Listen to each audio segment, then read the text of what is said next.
मेरठ का एक खौफनाक हत्याकांड, प्यार, धोखा और अंधविश्वास की सच्ची कहानी। मेरठ उत्तर प्रदेश में 2025 में हुआ एक ऐसा हत्याकांड जिसने पूरे भारत को हिला कर रख दिया। ये कहानी प्रेम, विश्वासघात और अंधविश्वास के खतरनाक जाल में फंसे कुछ लोगों की है, जिसने एक निर्दोष व्यक्ति की जान ले ली। इस केस में प्रेमिका ने अपने प्रेमी के साथ मिलकर अपने पति को मौत के घाट उतार दिया और उसके शव को 15 टुकड़ों में काटकर एक ड्रम में भर दिया और उसके अंदर सीमेंट डाल दिया। मगर चलिए इस कहानी को शुरुआत से देखते हैं। 2016 में मेरठ निवासी सौरभ राजपूत की मुलाकात मुस्कान रस्तोगी से हुई। दोनों के बीच प्रेम हुआ और कुछ सालों बाद उन्होंने शादी कर ली। लेकिन यह शादी सौरभ के परिवार को पसंद नहीं आई, क्योंकि मुस्कान एक अलग जाति से थी। इसके बावजूद दोनों ने अपने रिश्ते को मजबूत बनाए रखा।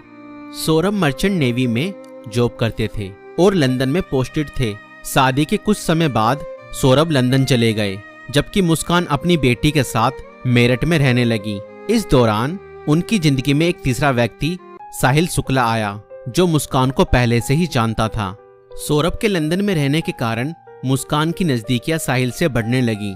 साहिल, जो पहले से ही मुस्कान को पसंद करता था, अब खुलकर उसके साथ वक्त बिताने लगा। मुस्कान ने उसे यह यकीन दिला दिया कि वह अपने पति के साथ खुश नहीं है और वह साहिल से सच्चा प्यार करती है। साहिल शुक्ला अंधविश्वासी प्रवृत्ति का था और आत्माओं, तंत्र मंत्र जैसी चीजों में विश्वास करता था। मुस्कान ने इस बात का फायदा उठाते हुए उसके लिए स्नैपचैट पर एक फर्जी अकाउंट बनाया, जिससे वह साहिल शुक्ला की मरी हुई मां के नाम से चैट करती थी। इस फर्जी अकाउंट से वह साहिल को यकीन दिलाने लगी कि उसकी मां की आत्मा मुस्कान को पसंद करती है और चाहती है कि वे दोनों साथ रहें। धीरे धीरे साहिल पूरी तरह से मुस्कान की बातों में फंस गया। मुस्कान ने उसे यह विश्वास दिलाया कि अगर वह उसके पति सौरभ को रास्ते से हटा दे तो वो दोनों एक साथ रह सकते हैं। साहिल अब पूरी तरह से मुस्कान के इशारों पर नाचने लगा था। मुस्कान और साहिल ने मिलकर सौरभ को मारने की साजिश रची। 4 मार्च 2025 को जब सौरभ लंदन से मेरठ अपनी पत्नी और बेटी से मिलने आया, तब मुस्कान ने सौरभ की फेवरेट सब्जी कोफ्तों में बेहोशी की दवाई मिलाकर खिला दी।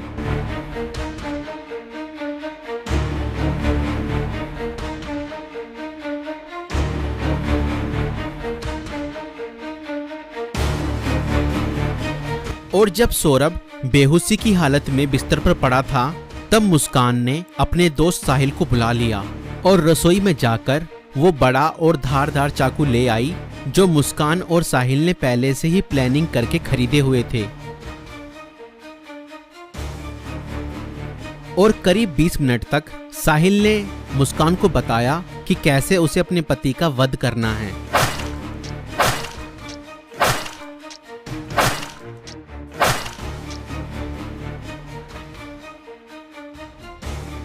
और फिर उसके बाद मुस्कान और साहिल ने सोते हुए सौरभ पर हमला किया और उसके हृदय पर 3 बार वार किए।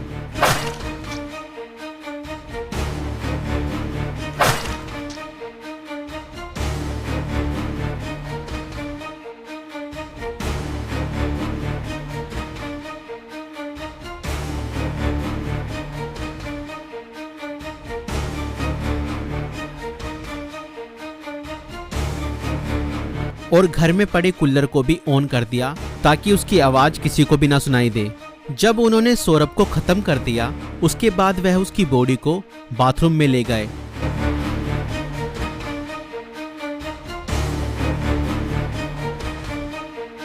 और उसके शरीर को 15 टुकड़ों में बांट दिया। सौरभ को खत्म करने के बाद उन्हें इस बात की चिंता हुई कि अगर सब बरामद हो गया तो पुलिस उन तक जरूर पहुंच जाएगी। इसलिए उन्होंने सबको ठिकाने लगाने की योजना बनाई और मुस्कान बाजार जाकर एक प्लास्टिक का ड्रम खरीद लाई। और मुस्कान और साहिल ने सौरभ के शव के टुकड़ों को उस प्लास्टिक ड्रम में डाल दिया और ऊपर से सीमेंट भी डाल दिया ताकि उसकी बॉडी की स्मेल बाहर ना जाए। और उसके बाद उन्होंने उस ड्रम को घर के एक कोने में रख दिया। इसके बाद मुस्कान और साहिल ने सौरभ के मोबाइल फोन से उसके सोशल मीडिया अकाउंट को एक्टिव रखा।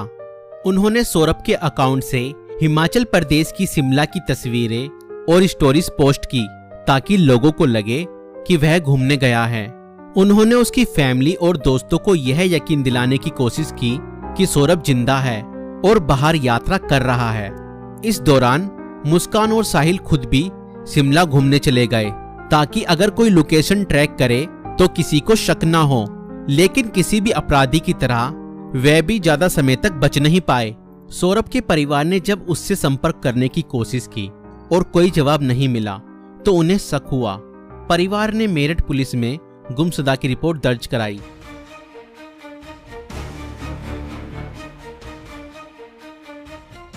और इसी बीच मुस्कान ने अपने माता पिता को बताया कि शायद सौरभ का मर्डर हुआ है और उसके घर वालों ने ही उसका मर्डर किया है।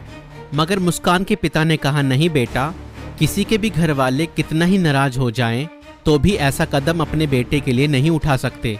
बेटा, मुझे सच सच बताओ, सौरभ कहाँ है? मुझे सच्चाई बताओ, मैं किसी से कुछ नहीं कहूँगा। और तब मुस्कान ने अपने पिता को बताया कि उसने और साहिल ने मिलकर सौरभ को खत्म कर दिया है। और इतना सुनते ही मुस्कान के पिता ने पुलिस को सारी खबर बता दी।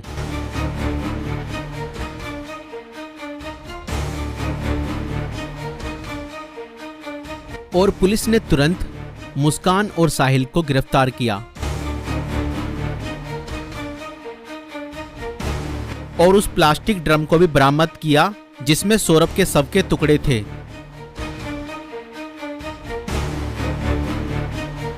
उस प्लास्टिक ड्रम को काटा गया और सौरभ के शरीर के टुकड़ों को बरामद किया गया। इस खौफनाक हत्या मिस्ट्री का अंत पुलिस द्वारा हत्यारों की गिरफ्तारी के साथ हुआ। पुलिस ने मुस्कान और साहिल को गिरफ्तार कर लिया। दोनों पर हत्या, साजिश और शव को छुपाने के गंभीर आरोप लगाए गए। दोस्तों, ये घटना हमें यह सिखाती है कि अंधविश्वास का अंजाम बहुत बुरा और भयानक होता है। साहिल ने अपनी मां की आत्मा के नाम पर बनाए गए एक फर्जी अकाउंट पर भरोसा किया और हत्या जैसा अपराध कर दिया। और गलत संबंध और रिश्तों का अंजाम बहुत बुरा ही होता है। मुस्कान ने अपने फायदे के लिए साहिल को मानसिक रूप से कंट्रोल किया और हत्या तक करवा दी। और कानून से कोई नहीं बच सकता, चाहे अपराध कितना भी चालाकी से किया जाए। पुलिस की जांच और सबूतों के आधार पर अपराधी पकड़े ही जाते हैं। इसलिए रिश्ते सोच समझकर बनाएं और जीवन साथी चुनने से पहले सामने वाला मानसिक रूप से कैसा व्यक्ति है यह जानने की कोशिश करें। साथी चुनते समय सूरत पर नहीं, सीरत पर ध्यान दें। इस वीडियो को बनाने का उद्देश्य संसार में बढ़ रही बुराइयों से अवगत कराना है। दोस्तों, आपकी इस वीडियो को लेकर क्या राय है हमें कमेंट्स में जरूर बताएं। और ऐसी और वीडियो देखने के लिए हमारे YouTube चैनल को सब्सक्राइब जरूर करें।